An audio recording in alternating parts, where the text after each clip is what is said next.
So, yon. Okay. Hi guys, this is Kuya Ben Crypto.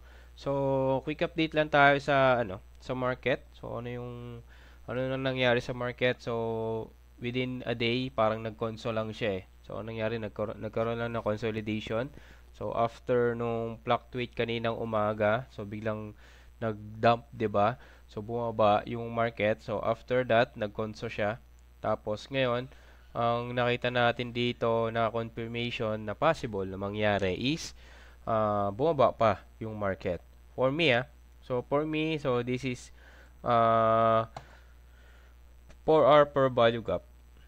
Itong 105 tsaka 105,597 at tsaka yung 104,906.6.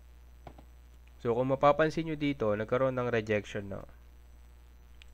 So next candle is a confirmation mamayang 12. So, pero, malaki na yung chance na possible,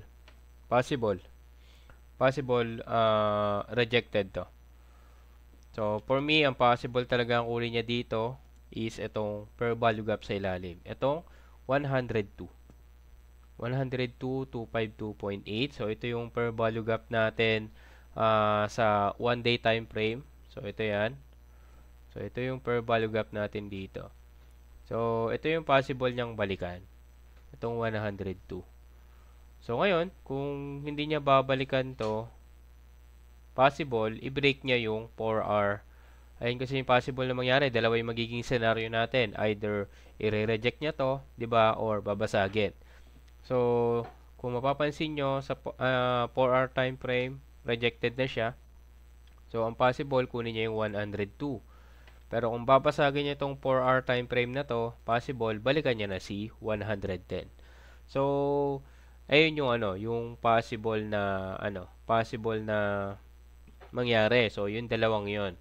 So, ngayon, i-check natin. So, mamaya kung 12 a.m.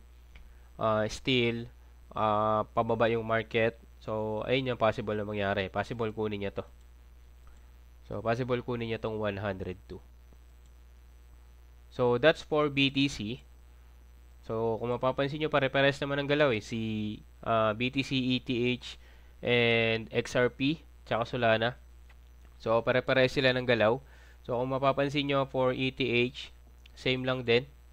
So, kung mapapansin nyo dito, rejected yung per value gap. So, mamayang 12 lang din natin malalaman yung confirmation na possible bumaba yung market. Pero for me, that's a rejected na. So, rejected na yan. Yung na yan. Kaya possible, kunin pa yung baba. So, either itong liquidity na to,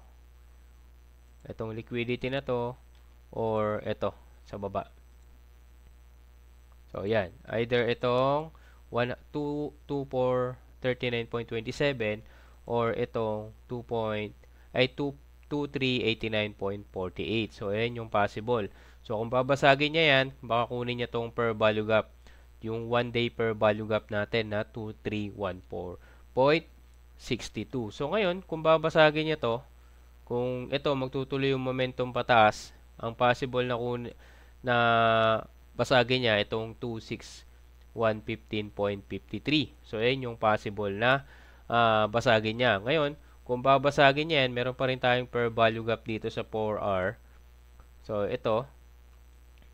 So, ito pa rin yung aabangan natin. Once na ito rejected, possible, nanguwalan siya ng momentum. Possible, babalikan niya pa rin yung baba. Pero kung babasagan niya rin to dire-diretso, possible kunin niya yung 3K. So, for me, kunin niya na yung 3K once mabasag niya tong dalawang per value gap na to. So, ito is 4R per value gap. O, yan. Kung mapapansin nyo, pares sila ng galaw ni BTC. So, rejected yung 4 hour time frame. So, ngayon, ang i-check natin kung confirm na rejected siya. So, kung ito babasagin, possible, kunin niya itong per value gap sa taas.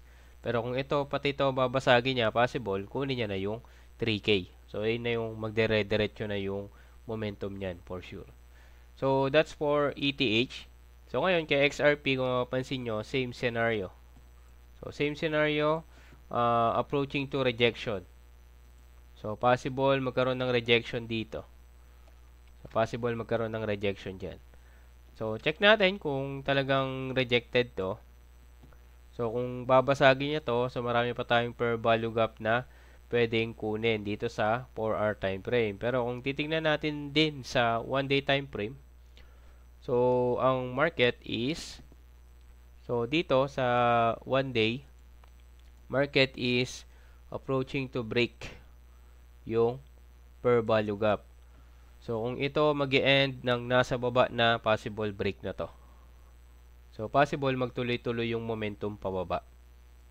Once na break tong per value gap natin dito sa 1-day time frame. So, ito yung per value gap natin sa 1-day time frame. So, palitan natin ang kulay, lagyan natin ng for 1-day per value gap. So, yan yung per value gap natin. So, once mabasag si per value gap na itong 1-day tsaka yung 4-hour, so malakas yung possible na bumaba yung market. So, that's for XRP. So, kung mapapansin nyo, ang reference talaga natin dapat talaga is si Bitcoin. So, kung mapapansin nyo, pare-pareha sila ng galaw. So, kung i-check natin dito kay Solana, so same lang din siya. Sa 4-hour time frame, kung tayo sa 4-hour, rejected pa rin siya. So, possible rejection. Pero kung magtutuloy-tuloy yung momentum, possible, kunin niya pa to. Kunin niya pa yung middle nitong per value gap or kunin niya tong upper per value gap natin. So, for Solana, ang per value gap natin is 152 yung upper. 152.077 and then yung lower is 145.360. So, kung magdire-diretso to mamayang 12, kung possible, rejected to, so malaki yung chance. Malaki yung probability na possible bumaba yung market once this is rejected. So, kung mapapansin nyo, pare-pare sila ng galaw. So, ang sinusundan talaga nila is si BTC. So, that's our pattern. So, kung ito rejected, possible magdire-diretso yung momentum pababa. So, ito yung natin, resistance kasi natin eh. So, once rejected yung resistance, possible bumaba. So, check natin sa 1 hour. So, sa 1 hour, ang possible na mangyari, kung mapapansin nyo, nagkaroon ng breakout. So, nag-retest. So, ito yung possible na mangyari dyan. Bumaba. So, same kay ETH. So, kay ETH, ito. So, nagkaroon, bumaba. Tapos, ni-retest ulit. Tapos, possible, bumaba siya ulit. So, kay XRP, same scenario lang din. So, bumaba siya. Nagkaroon ng dito, retest. So, ang inantay natin dito kung possible ba bumaba yung market. So, sumasabay lang sila kay dito kay BTC. So, sa 1 hour time frame, so bumaba. So, ang next natin dito na possible mangyari, either bumaba or basagin yan.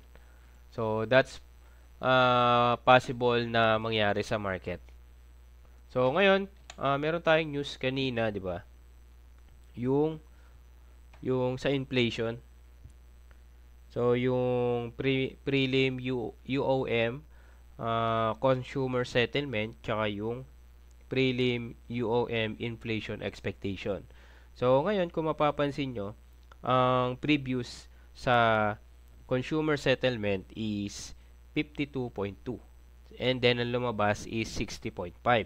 So, for inflation expectation naman, previous 6.6% and ang actual is 51.1.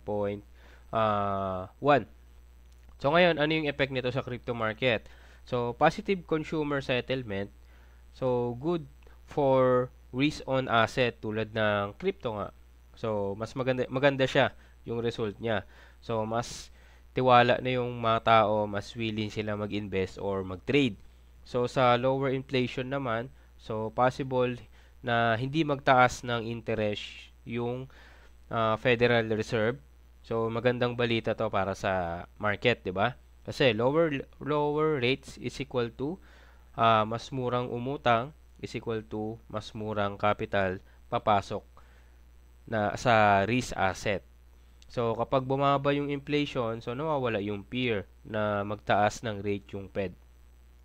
So bottom line nitong news na to or yung result, kung walang ibang bad news, so pwedeng mag-push pataas yung market dahil sa mas maganda yung settlement and then yung inflation expectation. Pero syempre, technical analysis pa rin yung mas immediate na basehan ng galaw ng chart syempre. Pero ayun nga, yung fundamentals kasi kailangan din natin siya for confirmation kung talagang tutuloy yung guhit natin. Pero kung mapapansin nyo, nagkaroon ng ano, 'di ba? Karoon tayo ng news regarding on Israel and Iran. So, kung ano man yung ano, kung ano man yung cycle noon, so parang naulit-ulit. So, ang tinitignan natin dito, possible ba mag-bear market na or nagkaroon lang ng retracement. So, nagkaroon tayo ng ano, so affected ba yung ano, affected ba yung wire dun sa market? So, yes, possible maging effect ito sa magkaroon to ng effect sa market. So, yun lang, quick update lang naman tayo sa ano, sa kung ano yung nangyari sa market. So, this is Kuya Ben Crypto. Peace out.